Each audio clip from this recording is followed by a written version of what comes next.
Nearly 7:45. Let's change our view to the changing seasons here in the UK. And the arrival of swallows has long been associated with the arrival of summer, the well-known debate about how many it takes to announce its start. But that debate might be moot, as it turns out that some swallows are staying here all year round rather than migrating 6,000 miles to South Africa. We'll speak in a moment to Dr. Viola Ross-Smith from the British Trust for Ornithology. But first, Andrew House, a twitcher who writes a daily blog from the Selsey Peninsula. And Andrew, what can you tell us from what you've seen? How many swallows? We have no swallows here at the moment, sadly, but we have had two. Certainly one has survived over into the new year from before Christmas, which is the first time it's ever happened down here.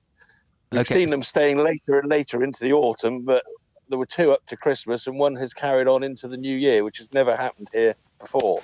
So pretty unusual then. I mean, are any other normally migratory birds sticking around? Yeah, increasingly we're seeing more and more birds offshore. We've got a large flock of sort of 30 sandwich terns, which are a seabird offshore, which again all used to leave, and now they're staying the winter. And we have cattle egrets and glossy ibises down here at the moment, which are both essentially Mediterranean birds that have moved in, and they're staying here through the winter too. And 20 years ago, that they would all have been pretty unknown. So it is changing quite quickly. And do you welcome that? Is that a treat for bird watchers like yourself?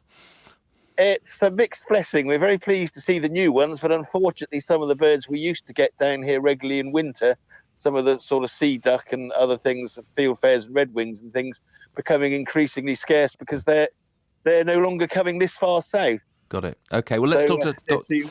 Well, thank you for that, Andrew. Let's talk to Dr. Viola Ross-Smith. What's going on? I'm guessing what we're looking at here is milder winters, thinking that some migratory birds can get away with not flying that far. Yeah, that's right. So we've had reportings in through a scheme we run called Bird Track, where people can just go and log the sightings of 12 swallows that have been here all January, which would have been, pretty much unheard of a few decades ago, like your other speaker just said.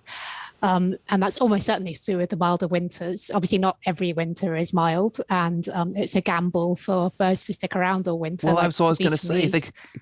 If we get a beast from the east, kind of very, very cold snap, they could get caught out. It would be quite bad and news. They do. So it's the trade-off the individuals have to make between the very perilous, 12,000-mile round trip to South Africa and back, crossing the Mediterranean and the Sahara and all the other hazards on that way, and sticking around in the winter, not spending that energy migrating, not taking those risks, but potentially falling foul of a cold snap, not being able to get their insect prey they need, and perishing. Very quickly, there's places a bit warmer but a bit nearer than South Africa. Why can't they sort of split the difference and go to the south of France or something? Well, I guess they could in theory, but they're up against thousands, millions of years of evolution, aren't they? So it's not that easy for them to change that quickly, which is another issue with climate change. Birds are adapting, but can they adapt fast enough? Dr. Ross-Smith and Andrew House, thank you very much. South of France, that's where you'd plan for your migration, is it? Well, I just think you don't have to go all the way to South Africa. If you want it a bit milder, you don't have to go 6,000 miles. Fair